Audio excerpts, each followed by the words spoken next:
18వ రోజుకు చేరింది SLBC tunnel rescue operation. గల్లంతైన మరో 7 ఆచూకీ కోసం రెస్క్యూ టీమ్స్ ప్రయత్నిస్తున్నాయి. కేడవర్ డాగ్స్ గుర్తించిన 2 స్పాట్లలో ఆపరేషన్ కొనసాగుతోంది. సహాయక చర్యల్లోకి రోబోలతో పాటు వాటి బృందాలు అనుమానిత ప్రాంతాల్లో విస్తృతంగా తవ్వకాలు చేపట్టారు.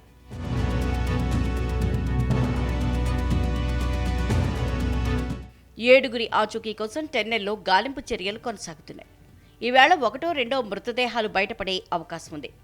లోకో ట్రైన్లో బృందాలు టెన్నెల్ లోపలికి వెళ్లాయి. మినీ జేసీబీలతో శిథిలాల్ని తొలగిస్తున్నాయి. రోబో బృందంతో పాటు మొదటి షిఫ్ట్లో 110 మంది ఎస్ఎల్బీసీ టెన్నెల్లో సహాయక చర్యలు కొనసాగుతున్నాయి. హైదరాబాద్కు చెందిన అన్వీ రోబోటిక్ బృందం ఒక రోబోతో టెన్నెల్ లోపలికి వెళ్ళింది. టెన్నెల్లో రోబోని ఎలా ఉపయోగించాలనే అంశంపై డెమో నిర్వహించనుంది. ఇప్పటికే 14 బృందాలు సహాయక చర్యల్లో పాల్గొంటుండగా సింగరేణి కార్మికులు కీలకంగా వ్యవహరిస్తున్నారు. సొరంగం లోపల చిక్కుకున్న వారిని గుర్తించేందుకు కేరళ రాష్ట్రం నుంచి ప్రత్యేకంగా వచ్చిన కేడవర్ డాగ్స్ తమ వంతు పాత్ర పోషిస్తుంది. రెస్క్యూ ఆపరేషన్కు సంబంధించి పూర్తి సమాచారం, రోబోల వాడకానికి సంబంధించిన అదనపు వివరాలు సున్నిపెంట నుంచి మా కరెస్పాండెంట్ శివ అందిస్తారు. ఈ టన్నెల్ ప్రమాద ఘటనలో రెస్క్యూ ఆపరేషన్ 18వ రోజుకు చేరుకుంది. ఇప్పటికే చూస్తున్నాం 11 ఏజెన్సీలకు సంబంధించినటువంటి రెస్క్యూ టీమ్స్ 3 షిఫ్టుల్లో రెస్క్యూ ఆపరేషన్లో పాల్గొంటున్నాయి.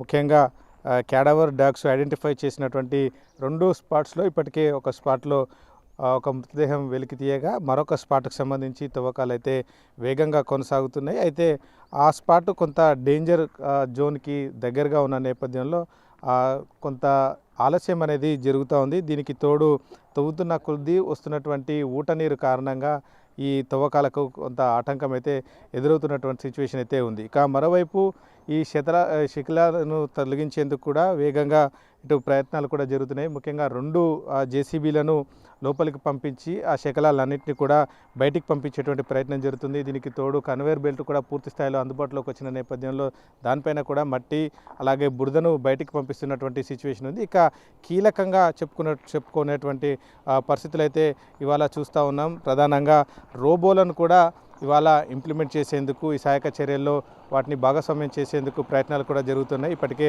ఒక కమ్యూనికేషన్కి సంబంధించినటువంటి రోబోను టన్నెల్ లోపలికి పంపించడం జరిగింది. హైదరాబాద్కు చెందినటువంటి అన్వీ రోబోటిక్ సంస్థకు సంబంధించినటువంటి ప్రతినిధి బృందం 4 లోపలికి ఆ కమ్యూనికేషన్ రోబోను తీసుకెళ్లడం జరిగింది. ఇక రేపు మధ్యాహ్నం లేదా సాయంత్రం వరకు అసలైనటువంటి రోబోలు ఏదైతే ఆ రెస్క్యూ ఆపరేషన్లో విధులు నిర్వర్తించేటువంటి రోబోలను అయితే ప్రవేశపెట్టేందుకు సిద్ధమవుతున్నారు. ప్రస్తుతం ఇవాళ కమ్యూనికేషన్కి సంబంధించిన రోబో లోపలికి వెళ్ళిన నేపథ్యంలో దాని పరిస్థితులు అంచనా వేయనున్నారు. అక్కడ ఏ రకంగా పనిచేయవచ్చు, సహాయక చర్యల్లో ఏ రకమైనటువంటి విధులు నిర్వర్తించేటువంటి అవకాశం ఉంటుందనే అంశానికి సంబంధించి ఒక అంచనాకు అయితే రాబోతున్నారు. ఇక మరీ ముఖ్యంగా డేంజర్ జోన్కి సంబంధించి పైన కొంత సెగ్మెంట్లు అనేది వంగిపోవడం కావచ్చు, దానికి పగులు రావడం అనేది కనిపిస్తున్నాయి. అటువంటి చోట్ల పనిచేసేటువంటి అంశంలో మానవులను అక్కడ ఉన్నటువంటి ఈ రెస్క్యూ టీమ్స్ని ప్రయత్నాలు చేస్తే ప్రమాదం జరిగేటువంటి అవకాశం ఉందనేటువంటి ఒక అభిప్రాయం ఉంది. ఈ నేపథ్యంలోనే అటువంటి పరిస్థితుల్లో అటువంటి ప్రాంతాల్లో ఈ రోబోలను పని చేయించాలనేటువంటి ఆలోచనలో ఉన్నట్టుగా అయితే తెలుస్తుంది. అయితే దీనికి సంబంధించి